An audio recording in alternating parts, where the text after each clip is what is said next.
ಒಂದು ಧ್ವನಿ 6 ದಶಕಗಳ ಕಾಲ ಕೋಟ್ಯಂತರ ಜನರ ಹೃದಯವನ್ನು ಸ್ಪರ್ಶಿಸಿತು. 48,000ಕ್ಕೂ ಹೆಚ್ಚು ಹಾಡುಗಳು, 20ಕ್ಕೂ ಹೆಚ್ಚು ಭಾಷೆಗಳು, 4 ರಾಷ್ಟ್ರೀಯ ಪ್ರಶಸ್ತಿಗಳು. ಸರಳತೆ, ವಿನಯ ಮತ್ತು ಅದ್ಭುತ ಪ್ರತಿಭೆಯಿಂದ ಭಾರತೀಯ ಸಂಗೀತ ಲೋಕದಲ್ಲಿ ಅಳಿಸಲಾಗದ ಗುರುತು ಮೂಡಿಸಿದ ಗಾನಕೋಗಿಲೆ ಎಸ್ ಜಾನಕಿಯಮ್ಮ ಅವರ ಜೀವನಕಥೆ. 1938ರ ಏಪ್ರಿಲ್ 23ರಂದು ಆಂಧ್ರಪ್ರದೇಶದ ಗುಂಟೂರು ಜಿಲ್ಲೆಯ ಪಲ್ಲಪಟ್ಟಳ ಎಂಬ ಪುಟ್ಟ ಗ್ರಾಮದಲ್ಲಿ ಸಿಸ್ಟ್ಲಾ ಜಾನಕಿ ಜನಿಸಿದರು.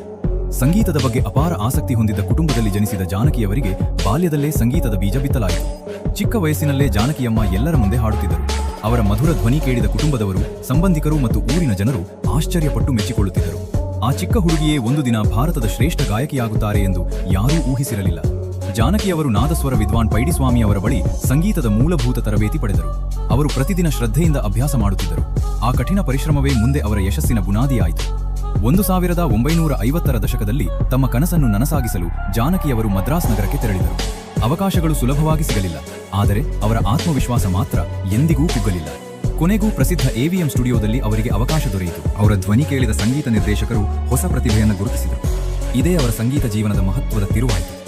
1957ರಲ್ಲಿ ಜಾನಕಿಯವರು ಮೊದಲ ಬಾರಿಗೆ ಚಿತ್ರಗೀತೆಯನ್ನು ಧ್ವನಿಮುದ್ರಿಸಿದರು. ರೆಕಾರ್ಡಿಂಗ್ ಮುಗಿದ ಕ್ಷಣದಿಂದಲೇ ಅವರ ಧ್ವನಿ ಎಲ್ಲರ ಗಮನ ಸೆಳೆಯಲು ಆರಂಭಿಸಿತು. ಒಂದು ಹಾಡು, ಮತ್ತೊಂದು ಹಾಡು, ಹೀಗೆ ಅವರ ಗಾಯನ ದೇಶದ ವಿವಿಧ ಚಿತ್ರರಂಗಗಳಲ್ಲಿ ಕೇಳಿಸತೊಡಗಿತು. ಕೆಲವೇ ವರ್ಷಗಳಲ್ಲಿ ಅವರು ದಕ್ಷಿಣ ಭಾರತದ ಅತ್ಯಂತ ಬೇಡಿಕೆಯ ಹಿನ್ನೆಲೆ ಗಾಯಕಿಯಾದರು. ಕನ್ನಡ, ತಮಿಳು, ತೆಲುಗು, ಮಲಯಾಳಂ, ಹಿಂದಿ ಸೇರಿದಂತೆ 20ಕ್ಕೂ ಹೆಚ್ಚು ಭಾಷೆಗಳಲ್ಲಿ ಅವರು ಹಾಡಿದರು. ಪ್ರತಿ ಭಾಷೆಯ ಉಚ್ಚಾರಣೆ ಮತ್ತು ಭಾವವನ್ನು ಅದ್ಭುತವಾಗಿ ಹಿಡಿದಿಟ್ಟಿದ್ದ ಕಾರಣ ಲಕ್ಷಾಂತರ ಅಭಿಮಾನಿಗಳ ಮನಗೆದ್ದರು. ಕನ್ನಡ ಚಿತ್ರರಂಗದೊಂದಿಗೆ ಎಸ್ ಜಾನಕಿಯವರ ನಂಟು ವಿಶೇಷವಾಗಿತ್ತು. ಡಾಕ್ಟರ್ ರಾಜ್ಕುಮಾರ್ ಸೇರಿದಂತೆ ಅನೇಕ ದಿಗ್ಗಜರ ಸಿನಿಮಾಗಳಿಗೆ ಅವರು ತಮ್ಮ ಧ್ವನಿ ನೀಡಿದರು. ಅವರ ಹಾಡುಗಳು ಇಂದಿಗೂ ಕನ್ನಡಿಗರ ಮನಸ್ಸಿನಲ್ಲಿ ಜೀವಂತವಾಗಿವೆ.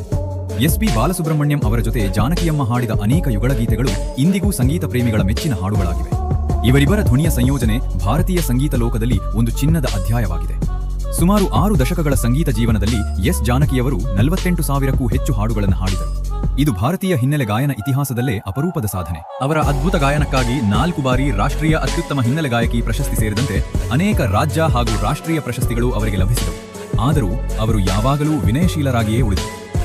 2013ರಲ್ಲಿ ಭಾರತ ಸರ್ಕಾರ ಘೋಷಿಸಿದ್ದ ಪದ್ಮಭೂಷಣ ಪ್ರಶಸ್ತಿಯನ್ನು ತಡವಾಗಿ ನೀಡಲಾಗುತ್ತಿದೆ ಎಂದು ಗೌರವಪೂರ್ವಕವಾಗಿ ಸ್ವೀಕರಿಸಲಿಲ್ಲ. ಅವರ ಈ ನಿರ್ಧಾರ ದೇಶದಾದ್ಯಂತ ಚರ್ಚೆಗೆ ಕಾರಣವಾಯಿತು. ಅಪಾರ ಖ್ಯಾತಿ ಮತ್ತು ಸಾವಿರಾರು ಹಾಡುಗಳ ನಡುವೆಯೂ ಎಸ್ ಜಾನಕಿ ಅವರು ಅತ್ಯಂತ ಸರಳ ಜೀವನ ನಡೆಸಿದರು. ವಯೋಸಹಜ ಆರೋಗ್ಯ ಸಮಸ್ಯೆಗಳ ನಡುವೆಯೂ ಅವರು ಸಂಗೀತದ ಮೇಲಿನ ಪ್ರೀತಿಯನ್ನು ಎಂದಿಗೂ ಕಳೆದುಕೊಳ್ಳಲಿಲ್ಲ.